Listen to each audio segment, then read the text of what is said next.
오늘 우리 골로새서 말씀을 본문으로 택했는데, 이 골로새서 3장은 믿는 성도들이 앞으로 어떻게 살아야 될 것인가 하는 이야기를 다루고 있습니다. 바울 서신서가 다 그러하듯이 1장, 2장 전반부는 우리가 어떻게 구원을 받았는가 하는 것을 설명을 하였고, 3장, 4장에서는 그렇게 구원받은 우리들은 어떤 삶을 살아야 될 것인가, 그 이론편과 실제 생활편에 대한 이런 구조로 골로새서가 기록이 되어 있는데, 오늘 우리는 그 후반부인 그러면 우리는 어떻게 살아야 될 것인가 하는 주제를 다루고 있습니다. 그러기 위해서는 우리가 앞에 1장, 2장에서 무슨 말씀을 했는지를 제가 이 2장 12절, 13절 두 구절로 대표 구절로 요약을 이렇게 한번 해봅니다. 자, 우리에 대한 이야기입니다. 너희가 세례로 그리스도와 함께 장사 지낸 바가 되었다. 또 죽은 자들 가운데서 그를 일으키신 하나님의 역사를 믿음으로 우리가 그 안에서 함께 일으키심을 받았다. 지금 무슨 얘기죠? 예수님의 십자가의 죽으심과 그리고 부활, 이 두 가지를 가지고 우리와 어떤 연관이 있는가를 설명하고 있습니다. 예수님이 십자가에 죽으시고 또 무덤에 장사 지내셨을 때에 우리는 뭐 하고 있었습니까? 우리도 함께 장사되었다. 두 번째, 예수님이 3일 만에 무덤에서 부활하실 때에 우리도 그분과 함께 일으키심을 받았다.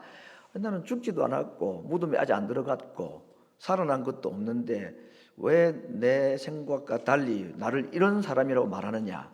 이게 이제 바울이 우리에게 주시는 하나님의 약속에 대한 놀라운 말씀입니다. 우리는 죽지 않았고 다시 죽었다가 살아난 적이 없지만 예수님을 우리가 믿을 때에, 예수님의 죽으심과 그분의 부활을 믿을 때에 우리에게 영적으로 그러한 일이 일어났다라고 말하는 것입니다. 이게 무슨 의미가 있고 이게 왜 우리에게 중요한가 하는 것은 오늘 다 설명드리지는 않겠습니다. 그래서 결국은 오늘 마지막 한 문장으로 예수님의 죽으심과 부활의 혜택을 우리의 모든 죄가 다 사함을 받았다 하는 말로 말씀하고 있습니다. 자, 이건 오늘 우리가 하나님께서 바울을 통해서 예수님의 죽으심과 부활을 믿는 성도들에게 일어난 영적인 현실, 영적 현상들을 그렇게 말씀했습니다. 자, 그러면서 이 이야기를 오늘 3장 1절에서는 또 이 한 문장으로 요약합니다. 그러므로 너희가 그리스도와 함께 다시 살리심을 받았으면 또는 살리심을 받았으니. 자, 여러분 지금 오늘 바울의 이야기를 들었는데 오늘 말씀에 하면 여러분은 예수님을 믿고 하나님의 자녀가 된 우리들이 내가 경험하지 못한 두 가지를 벌써 우리는 경험했다. 그걸 체험한 사람이라고 말합니다. 어떤 첫 번째는 예수님과 함께 죽고 장사 되신 분들. 두 번째, 그분의 부활과 함께 우리도 다시 일으키심을 받은 자. 더 나아가서는 나중에 보면 하늘 하나님의 우편에 우리도 함께 예수님과 함께 앉았다. 다 과거 동사로 쓰고 있습니다. 아무튼 이런 존재라는 것을 말하고 있는데 이게 무슨 의미인지는 오늘 설교의 주제가 아니기 때문에 제가 이 정도 사실에 대한 얘기만 지금 소개를 합니다. 그러고 난 다음에 오늘 그러므로 그리스도와 함께 살려졌으니 살리심을 받았으니 이제 어떻게 해야 될까를 지금 오늘 3장 1절부터 말씀을 하고 있는데 한마디로 말하면 이렇게 되었으니 이제부터 어떻게 되느냐, 땅의 것을 생각하지 말고 위의 것을 생각하고 하나님의 나라의 삶을 추구하며 살아야 된다. 이런 말씀을 하고 있는 것입니다. 자, 오늘 우리의 신분이, 영적인 신분이 어떻게 변화가 되었는가 하는 것을 다시 한번 세 문장으로 제가 요약을 합니다. 먼저 오늘 본문 1절에 보니까 그리스도와 함께 죽고 함께 살아나 하늘에 함께 앉은 자, 앞에 설명드렸죠. 두 번째, 장차 예수님이 재림하여 오실 때에 우리도 영광 중에 나타날 자. 지금 우리가 이 땅에 있지만 또 이 땅에 살다가 세상을 떠나고 땅에 묻히겠지만 장차 올 영광, 예수님이 재림하실 때는 우리에게도 영광이 나타나게 될 것이다. 세 번째는 한마디로 말하면 우리는 어떤 존재이냐? 예수님의 용서를 받은 자입니다. 무엇 때문에? 예수님을 이러한 분으로 믿었기 때문에, 그 이유 하나 때문에 죽고 살고 우리가 죄의 용서를 받은 자이다. 축하합니다. 아무거 한 거 없는데 성경에 있는 말씀을 믿었어. 그것도 내가 뭐 잘 공부를 해가 똑똑해서 믿은 게 아니라 누구 때문에? 성령님이 믿게 하시고 깨닫게 해주셔가지고 동의하고 믿었을 뿐인데 이런 혜택들이 우리에게 주어졌구나 라고 지금 바울이 말하고 있습니다. 자, 우리가 하나님의 자녀가 되고 의인이 되기 위해서 우리가 한 것은 하나도 없죠. 뭐 한 거 있습니까? 우리가 아무것도 없죠. 예수님을 성경에 있는 대로 누가 전해준 대로 다 믿은 것밖에 없습니다. 자, 이것이 오늘 첫 번째 우리가 받은 영적인 혜택입니다. 그냥 우리의 신분을 이렇게 바꿔놓으셨다 하는 것입니다. 그럼 우리가 할 일은 뭐냐? 하나님의 자녀가 되고 죄 용서를 받고 의인이 되기 위하여 노력할 필요가 없고 이미 그것은 예수님을 믿음으로 우리에게 주어진 것이니까 이제는 그 주어진 신분에 맞도록 살아가기만 하면 된다 하는 것입니다. 이것이 오늘 3장에서 말씀하는 바울의 말씀의 요지입니다. 자, 그런데 문제는 나도 느낌이 없는데 벌써 나는 예수님과 함께 죽었고 함께 살아났고 그래서 죄 용서를 다 받았고 이걸 한마디로 말하면 우리가 하나님의 자녀가 되었고 의인이 되었고 그런 신분의 변화가 우리에게 주어졌다라고 말하는데 그건 정말 고맙죠. 감사한 일인데 그러므로 이제는 너희들이 이 하나님의 자녀다운 삶을 살아라 하고 말하니까 부담이 되는 거예요. 와, 그러고 살고 싶은데 그렇게 살 수 있을까? 자신이 없는 거죠. 오늘 이 이야기를 지금 바울이 다루고 있다고 볼 수 있습니다. 자, 오늘 제가 예수님을 여러분이 죽으시고 부활하신 하나님의 아들, 우리의 죄를 대신해 죽으시고 부활하신 분으로 믿으면 우리에게 딱 한 가지, 한마디로 말하면 우리에게는 어떤 신분의 혜택이 주어졌다 그랬죠? 죄 사함을 받은 자, 죄 용서를 받은 자, 이걸 의인이라 또는 하나님의 자녀라라는 신분으로 말할 수가 있는데 그런 신분이 우리에게 주어졌다고 하였습니다. 그런데 그 신분다운 삶을 살아가는 것은 또 다른 문제잖아요. 제가 아무튼 미국에 한 20년 살면서 저도 이제 미국 시민권자가 되었습니다. 시민권 딱 받는 순간부터 영어 발음이 막 랄랄랄랄 잘 굴러가고 평소에 안 먹던 미국 음식이 막 땡기기 시작하고 뭐 김치가 냄새나기 시작했느냐? 아무도 그런 사람 없습니다. 우리가 하나님의 자녀가 되었습니다. 의인이 되었습니다. 죄 용서 받았습니다. 그런데 삶은 똑같아요. 이전하고 별로 달라진 게 없습니다.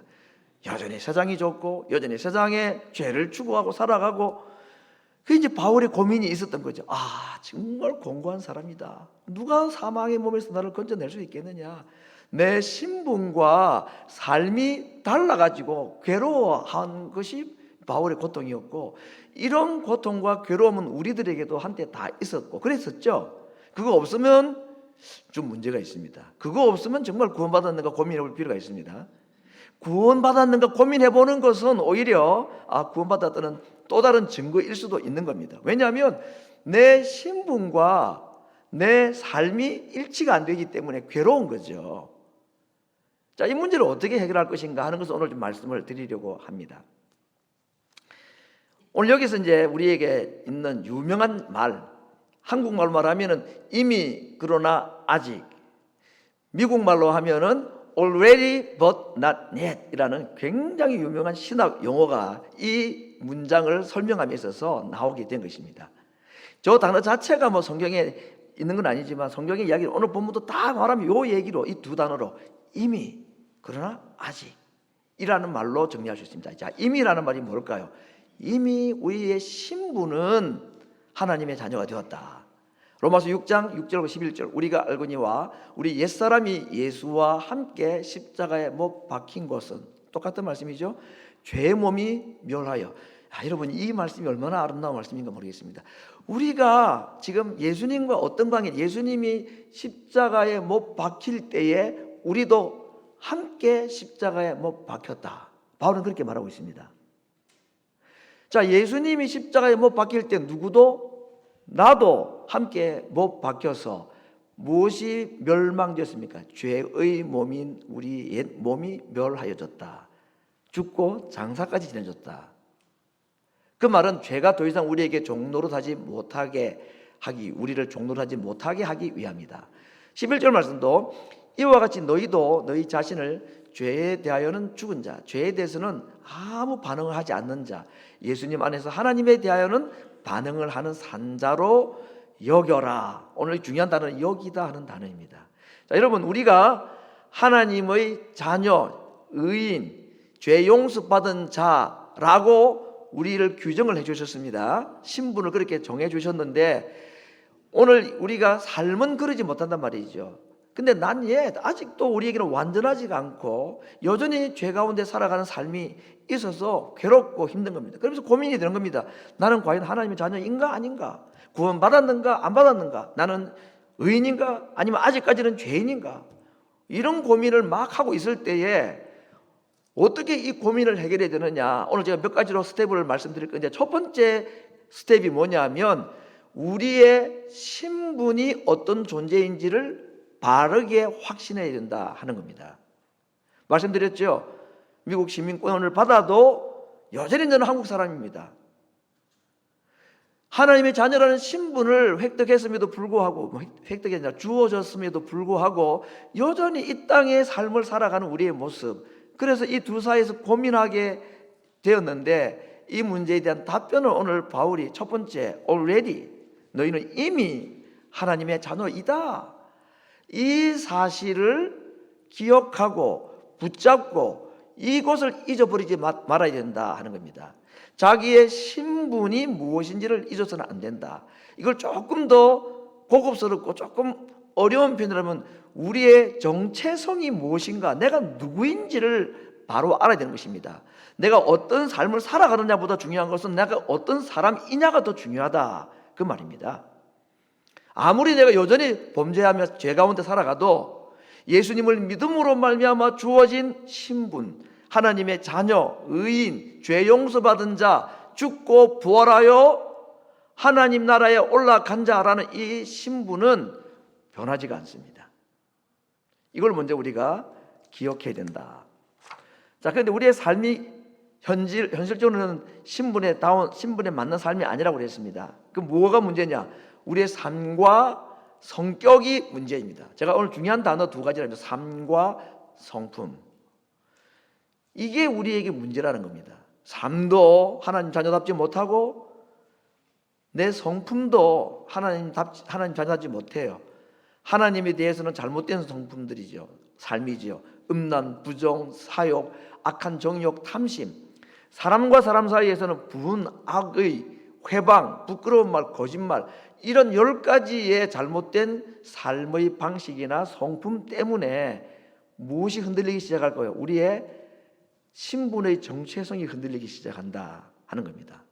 제가 이런 류의 말씀을 참 많이 드렸는데 주일 예배 때도 두 가지 실을 말했습니다. 실, 떡에질 실, 이렇게 바느질 실이 아니라 사실과 현실. 기억나시죠?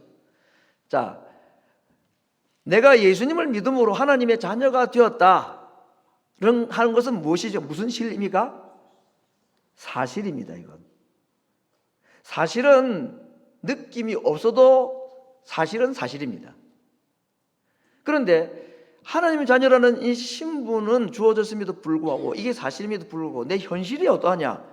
하나님 자녀답지 못해요.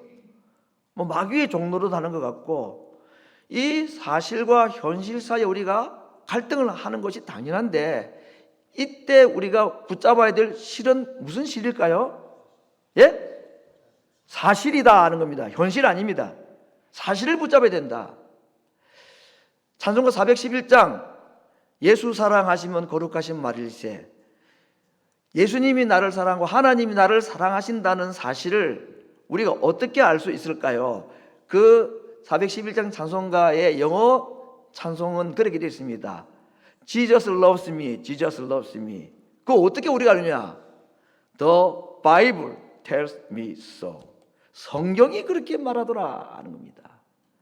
하나님이 나를 사랑하신다는 것을 뭐 기도 응답이나 어려운 가운데서 건져주시는 체험도 하나님이 나를 사랑하시는구나 하는 증거 중에 하나가 되는데, 그것이 영원하지가 않고 오히려 반대의 경험들이 더 많을 수가 있기 때문에 감정이나 느낌이나 체험을 가지고 하나님이 나를 사랑하시는 게 맞아, 그거 붙잡으면 안 됩니다.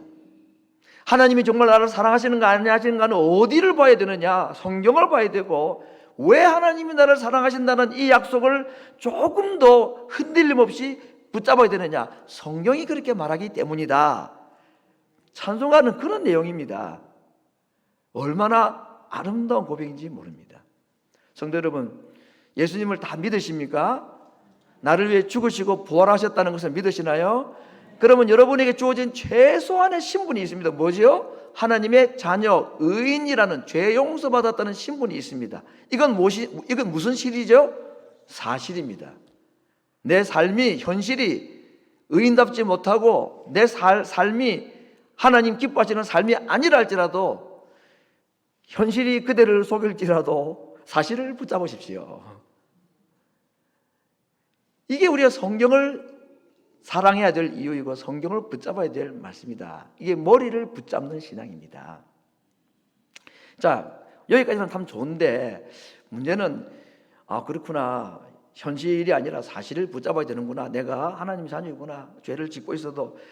그래서 참 이런 분도 있어요. 또 뭐 참 엉망으로 살면서도, 제가 그때 서울에서 중고등학교 봉사할 때에 제가 아무리 봐도 얘는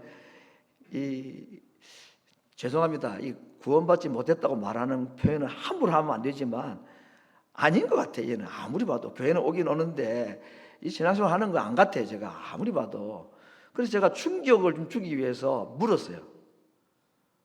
아버지는 부자고 뭐 이런 아이인데 신앙생활 엉망이야, 뭐 말도 못해 아무도. 뭐 그래서 야, 너 오늘 밤에 그 전도 폭발 질문으로 물었어요. 오늘 밤에 만약에 세상을 떠나면 그 사람 모르는 거잖아. 너 천국 갈 자신이 있니? 그랬더니 자신이 있대요. 그래, 아니 희망사항 말고 정말로 오늘 밤에 무슨 일이 있어서 내가 세상을 떠난다고 하면 오늘 천국에 갈 자신이 있냐고 물었더니 또 있다는 거라.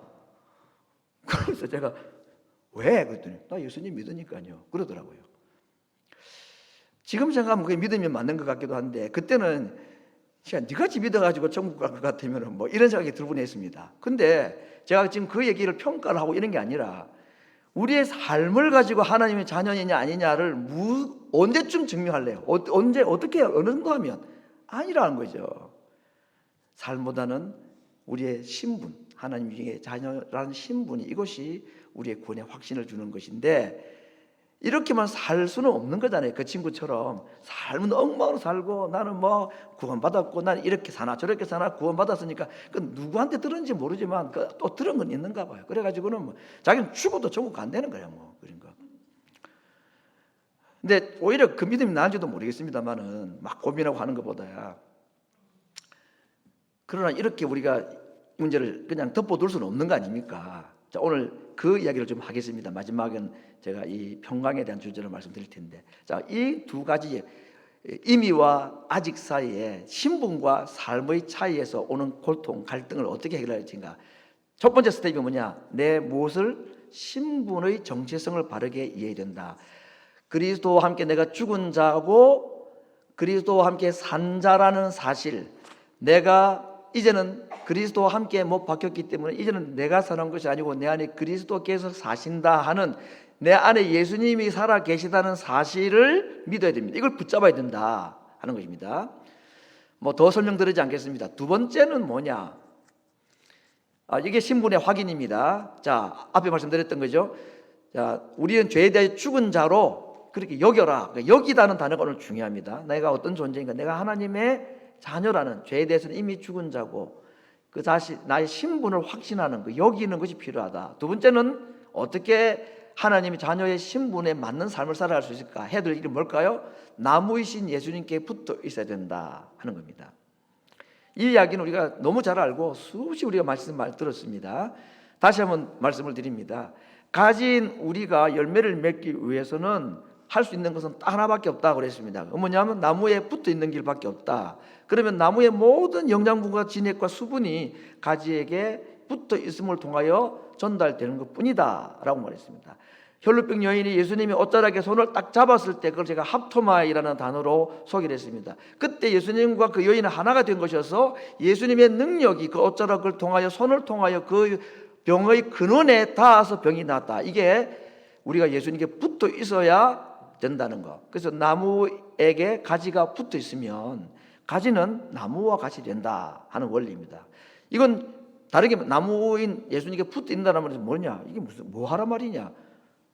나무 가지를 뭐 들고 다니란 말인가? 아니면 뭐 안에다가 십자가 목걸이를 달고 다니는 말인가? 예수님께 붙어 있다는 말이 뭘까요?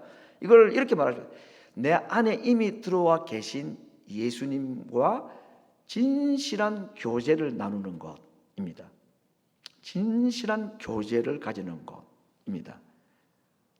예를 들면 지금 우리가 예배 1시간을 드리고 예배를 드리면 찬송을 불렀고 기도도 드렸고 말씀을 듣고 하는데 이 예배의 시간에 내 안에 계신 예수님을 내가 간절하게 찾고 그 예수님이 느껴지도록 구하고 찾으며 하나님께 예배하는 것, 이것이 가진 우리가 나무에게 붙어 있으려 하는 노력이라고 할 수가 있습니다.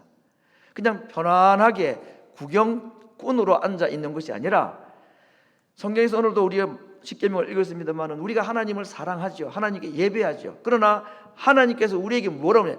마음과 뜻과 정성을 다하여 하나님께 예배하라 그랬습니다. 우리는 하나님께 예배 쉽게 할 수 있습니다. 코로나 때 우리는 인터넷 틀어놓고 반바지 입고 침대에 누워서 예배도 드려봤다는 자백하는 사람, 고백하는 사람 제가 들어봤습니다. 그거는 잘하는 건지 몰라요. 우리가 하나님을 예배를 얼마나 손쉽게 하는지 모릅니다. 근데 그 예배 1시간에 내가 온 마음을 다하여 하나님을 정성을 다하여 예배하는 것이 가진 우리가 예수님께 붙어 있으라는 노력 중에 하나라고 말할 수 있는 것입니다. 그렇게 할 때에 내 안에 계신 예수님이 느껴지기 시작합니다. 그렇게 되면 막연히 그냥 사실로 알았던 예수님이 내 안에 계시다는데 이건 사실인 거죠. 떠나지 않는데 이건 사실입니다. 그런데 내가 마음과 뜻과 정성을 다하여 하나님을 찾고 그 하나님 앞에 나아가고 그 예수님을 내가 찾으려고 애를 쓰게 되면 내 안에 계신 그 예수님이 살아서 움직이기 시작하신 겁니다. 이게 뭐냐? 내 안에 주님이 계시다는 것이 사실이 아니라 뭘로? 현실로 나타나기 시작하는 것입니다. 그때에 우리에게 이런 하나님의 자녀인 신분의 삶이 사라지게 되는 것. 왜? 이제는 내가 사는 것이 아니요 내 안에 그리스도께서 대신 살아가시는 것이기 때문입니다. 세 번째, 우리의 신분이 삶으로 나타나게 할 게 뭘까? 당연히 기도입니다. 구하고 찾고 문을 두드리는 거죠. 겟세마네 동산에서 잠든 세 제자에게 하신 말씀이죠. 시험에 들지 않게 깨어 있어 기도하라. 마음은 원이로되 육신이 약하도다. 우리가 하나님의 자녀다운 삶을 살아가려고 하는데 육신이 약해요. 그래서 하기 어렵습니다. 오늘 나중에 보게 될 적용점 하나인데 누군가를 용서를 해야 되는데 그래야 그리스도의 평강이 우리 가운데 충만한데 용서가 잘 안 됩니다. 그러면 어떻게 해야 된단 말이죠? 구해야 되는 것입니다. 어느 정도로? 이루어질 때까지 구해야 되는 것입니다. 아니, 최소한 우리가 하나님의 백성으로서 하나님 자녀다운 삶을 살아가는 얘기를 오늘 제가 마지막 결론으로는 이 평강의 주제를 가지고 말하기 위해서는 용서라는 단어를 사용할 수밖에 없는데 누군가를 용서를 하기 위해서는 내 힘으로는 할 수가 없다는 겁니다. 그래서 나는 못하는데 예수님이 하시면 하시는 겁니다. 그렇죠? 이제는 내가 사는 것이 아니고 내 안에 그리스도께서 사시면 그 안에 그리스도께서 살아 계신 분이라면 남을 용서하는 일이 가능할까요? 불가능할까요? 가능하죠. 예수님이 하시는 일이 뭐가 안 될 일이 뭐가 있겠습니까? 그래서 왜 우리가 기도를 해야 된다고 하느냐? 여러분, 그냥 적어도 우리가 양심적으로 최소한 이것은 해야 한다. 뭐네요? 하나님, 누군가를 용서를 해야 되겠는데 용서가 잘 안 됩니다. 용서할 마음이 들 때까지는 이제 용서를 하기가 어렵습니다. 이렇게 하면 안 되고 하나님 용서할 수 있도록 도와달라고 기도는 해야죠. 최소한 양심이 있으면 기도는 해야죠. 기도는 간절하게, 그것도 간절하게 기도하게 되면 됩니다. 이거 이 얘기는 제가 몇 주 전에 똑같은 말씀을 드렸기 때문에 다시 말씀드리지는 않겠습니다. 그래서 아무튼 우리의 신분이 현실로 나타나기 위해서 우리 필요한 세 번째가 뭐라 그랬죠? 그렇게 살기를 간절히 기도하는 것입니다. 자, 기도를 하게 되면 하나님께서 우리에게 무엇을 주실까? 소원을 주십니다. 우리에게 소원을 두고 행하게 하신다 그랬습니다. 그 힘들었던 것이 나에게 소원이 되면 하고 싶은 것은 해야죠. 기도를 하게 되면 내 마음속에 하나님이 기뻐하시는 그러한 삶을 살고자 하는 무엇을 주신다고요? 소원을 주신다 그랬습니다. 소원이 있는데 안 할 사람이 누가 있겠습니까? 내가 하고 싶어 죽겠는데 그걸 안 할 사람이 누가 있겠습니까? 용서하고 싶은데 안 할 사람이 누가 있겠냐는 얘기죠. 내가 하는 게 아니라 그 말이에요.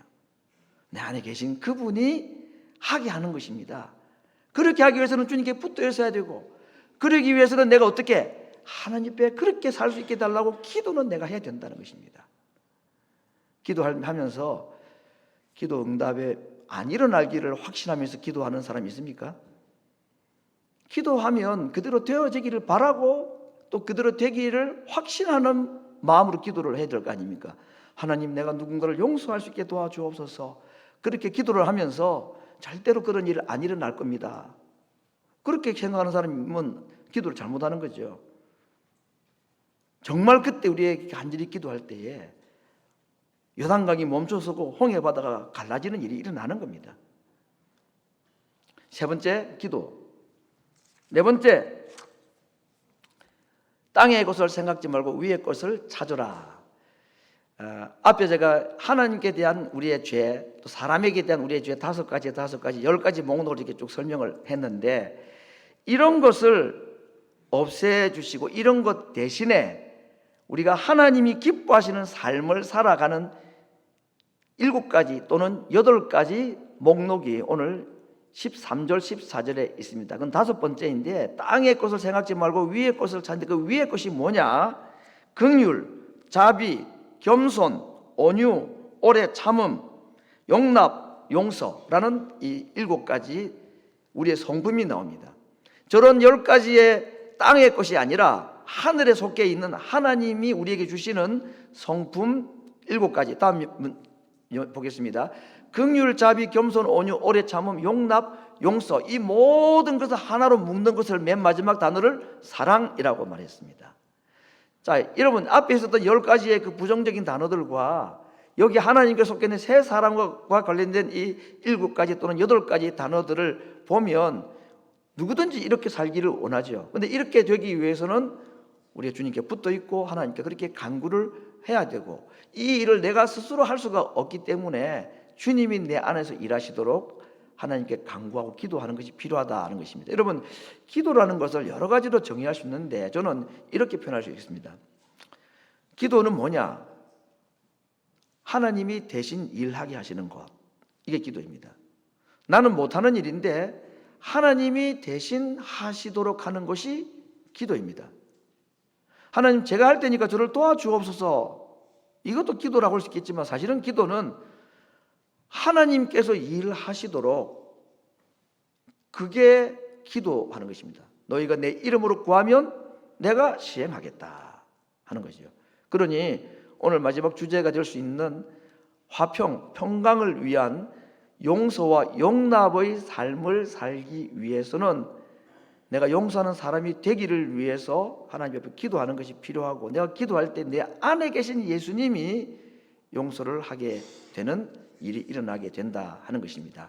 이제 제가 마지막 주제라고 할 수 있는 이 용서에 대한 말씀을 좀 주제를 다루고 말씀을 정리를 하고자 합니다.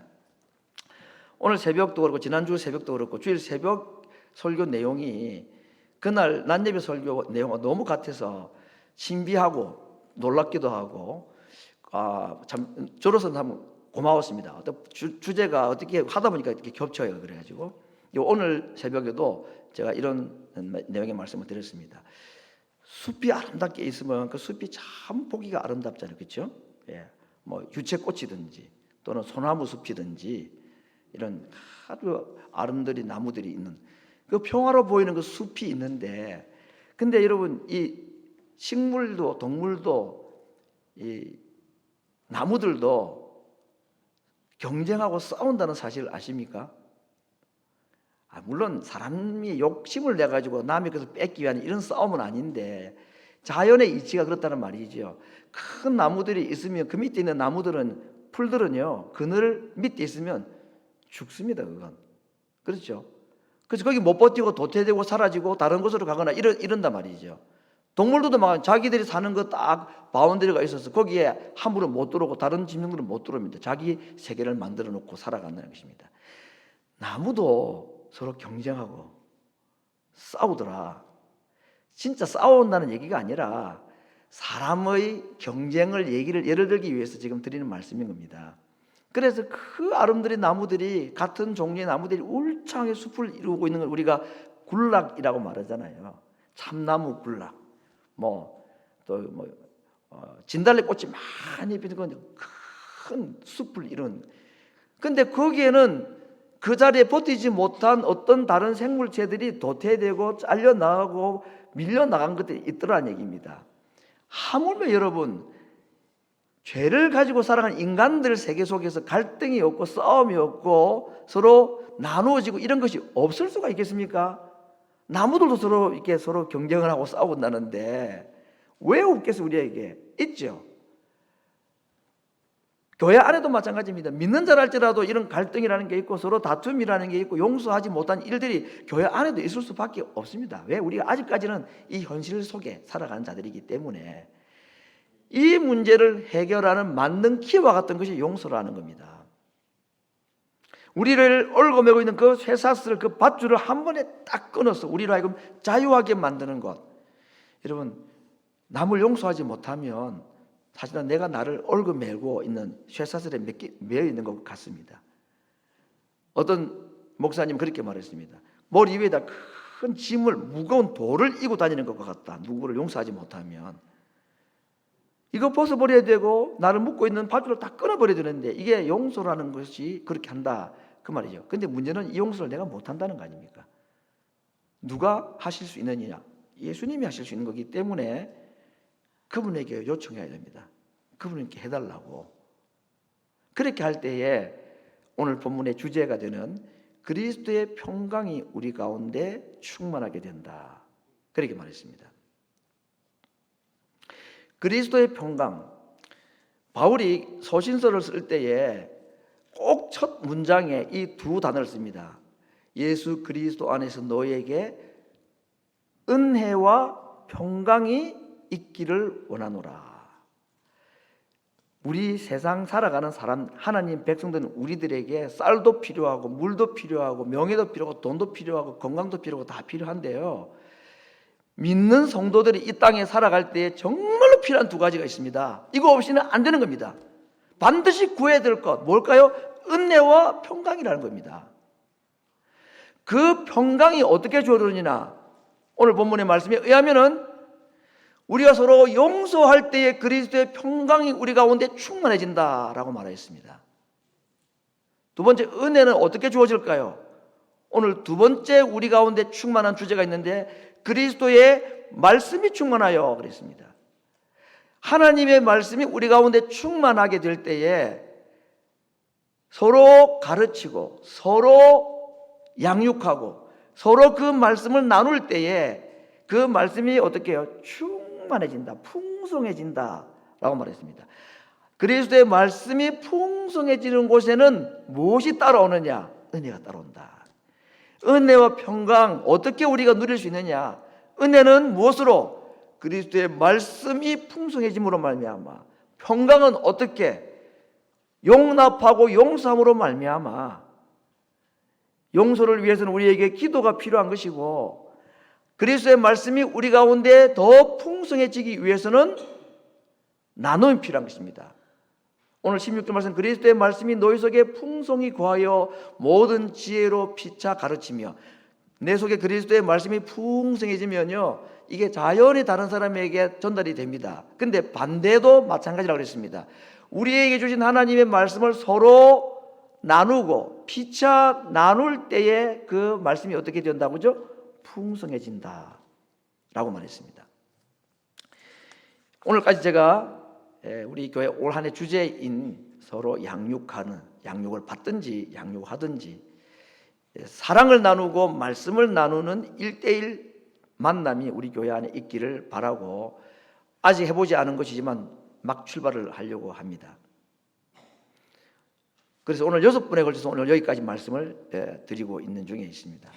오늘 골로새에서 있는 이 두 가지의 풍성함, 충만함, 평강의 충만, 말씀의 충만, 이 우리 가운데 있기를 바라는 교회 공동체. 그래서 우리 가운데 용서가 있고 우리 가운데 말씀이 있어서 그리스도의 평강과 은혜가 우리 모임 속에 충만한 교회가 되어서 교회 안에 있는 모든 성도들에게 그리스도의 은혜와 평강이 충만한 그러한 교회로 우리 함께 기도하고 만나고 사랑을 베풀고 말씀을 나누는, 그리고 내 힘으로 할 수 없기에 주님의 도움을 구하며 기도함으로 용서할 마음을 우리에게 주셔서 주시는 이 은혜와 평강의 충만함을 누리는 모든 성도들이 되시기를 말씀으로 축원합니다.